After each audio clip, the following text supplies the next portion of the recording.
War is a nightmare. War is awful.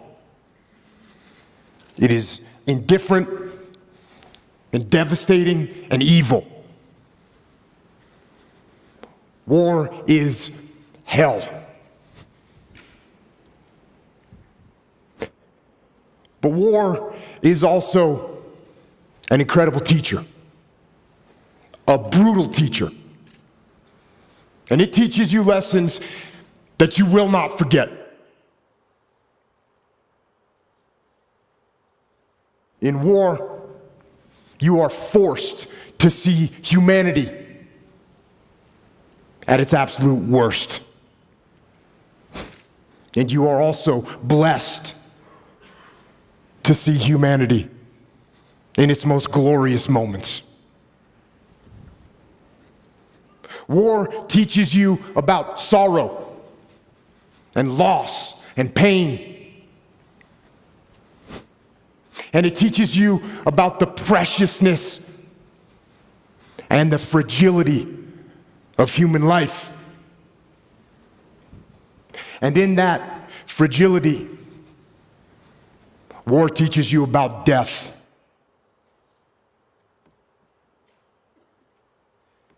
But war also teaches you about brotherhood and honor and humility and leadership. And unfortunately, war teaches you the most when things go wrong. And for me, one of the most impactful lessons that I learned from war was in the spring of 2006 in the city of Ramadi, Iraq, which at the time was the epicenter of the insurgency, where brutal and determined terrorists ruled the streets with torture and rape and murder.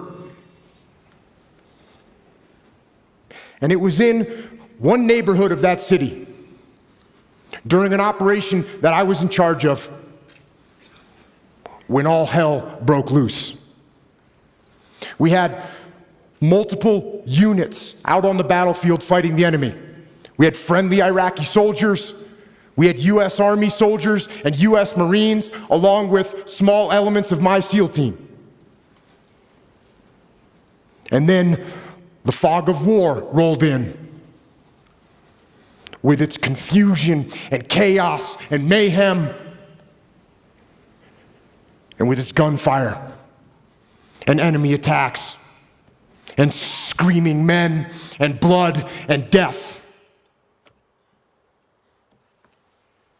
And in that fog of war,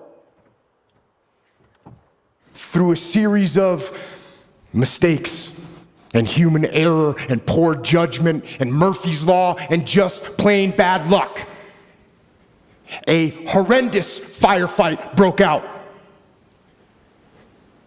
But this firefight, it wasn't between us and the enemy. This firefight, tragically, was between us and us. Friendly forces against friendly forces, fratricide, the mortal sin of combat, and the most horrific part of war. And when it was over, and the fog of war lifted, one friendly Iraqi soldier was dead, 2 more were wounded. One of my men was wounded. The rest of my SEALs were badly shaken. And it was only through a miracle that no one else was killed.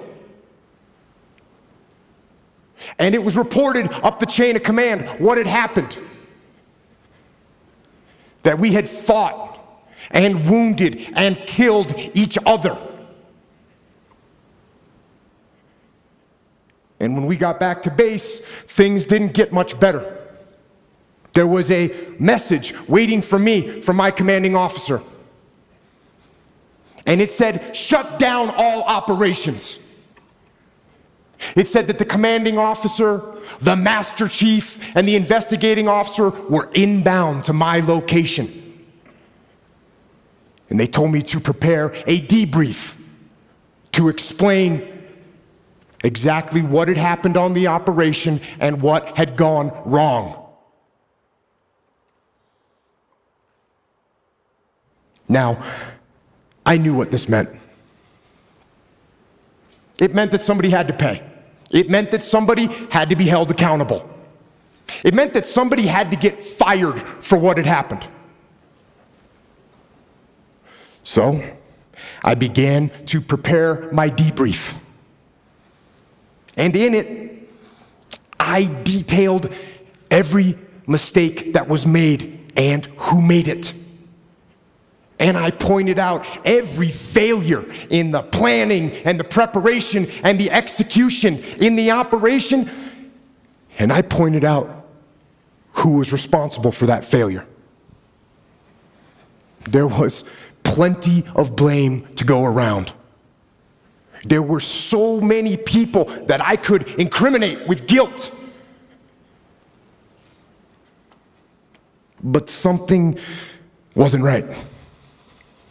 For some reason, I just couldn't put my finger on who was at fault and who specifically I should blame for what had happened. And I sat and I went over it again and again, and I struggled for an answer. And then, when I was about 10 minutes from starting the debrief, that answer came, and it hit me like a slap in the face. And I realized that there was only one person to blame for the confusion, only one person to blame for the wounded men, and only one person to blame for the dead Iraqi soldier. And I knew exactly who that person was. And with that knowledge, I walked into the debriefing room with my commanding officer, and the master chief and the investigating officer were sitting there waiting for me, along with the rest of my men, including my SEAL that had been wounded, who was sitting in the back of the room with his head and his face all bandaged up. And I stood up before them and I asked them one simple question. Whose fault was this? One of my SEALs raised his hand. And he said, it was my fault. I didn't keep control of the Iraqi soldiers I was with. And they left their designated sector, and that was the root of all these problems. And I said, no, it wasn't your fault. And then another SEAL raised his hand and said, it was my fault. I didn't pass our location over the radio fast enough so no one knew what building we were in, and that's what caused all this confusion. It was my fault. And I said, no, it wasn't your fault either. And then another SEAL raised his hand. And he said, boss, this was my fault. I didn't properly identify my target, and I shot and killed that friendly Iraqi soldier. This was my fault. And I said, no, this wasn't your fault either. And it wasn't yours or yours or yours, I said as I pointed to the rest of the SEALs in the room.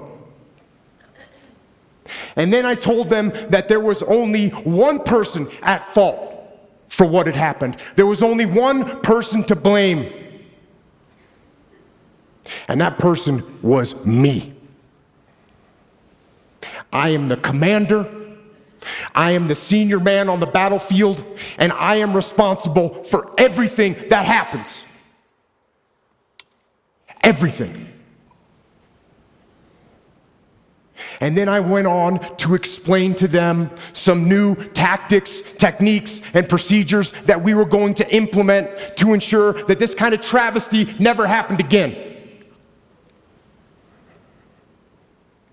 And I will tell you something, it hurt. It hurt my ego. It hurt my pride to take the blame. But I also knew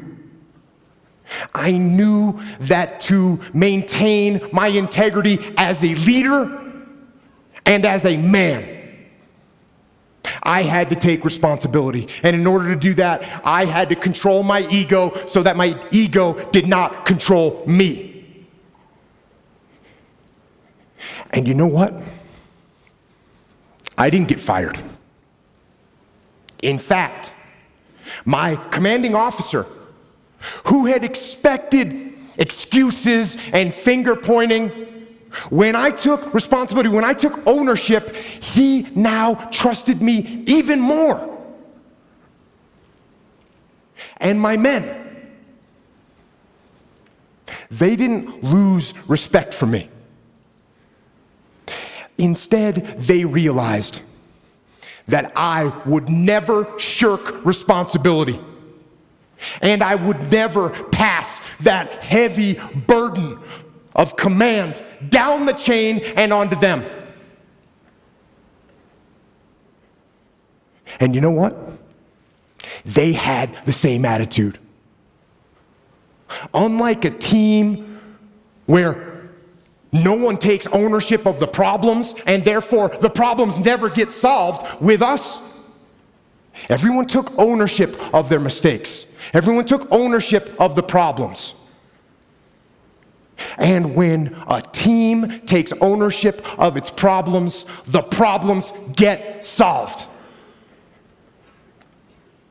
And that is true on the battlefield, it is true in business, and it is true in life.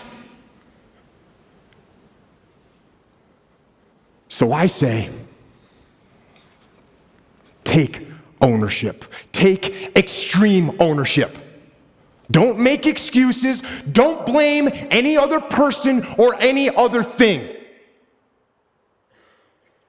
Get control of your ego.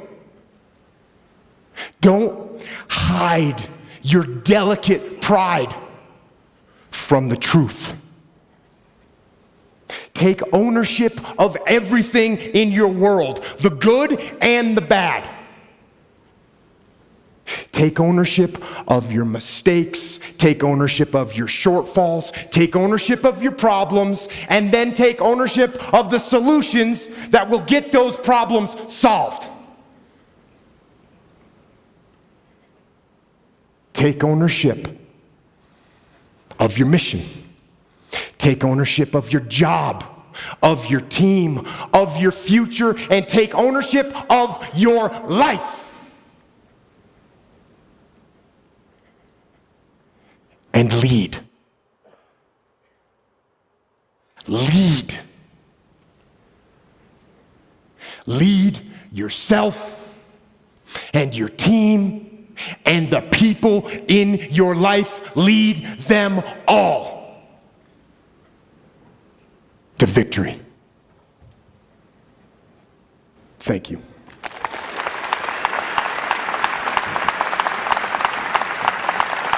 Thank you very much.